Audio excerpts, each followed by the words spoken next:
So meron tayo dito mga kayo, self-leveling laser. Yan. Siyempre sa loob niya, meron tayong unit. Tapos siyempre meron tayong salamin.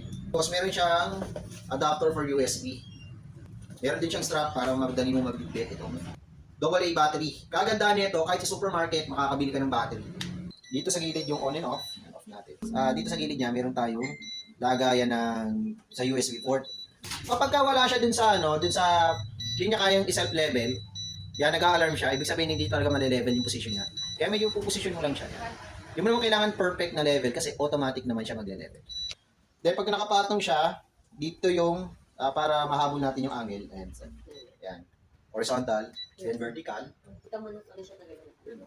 So, pakita ko sa inyo yung top, no? Ayan. Kita-kita. So, ideal to mga kain ko kahit sa mga ceiling natin. Nakalagay ito, tapos titignan yung taas. Kitang-kita. Tumapat lang tayo sa ilaw no kaya naglalaban. Pero kitang-kita yan mga kain ko. Ayan. Lagyan natin ng mark. Insert siya ng laser. Bawa, nawala ngayon sa position yung unit nyo kasi syempre magliligpit tayo. Alam nyo na kung saan nyo uli siya ipepwesto kasi nga, meron na kayo na i-mark. Ayun.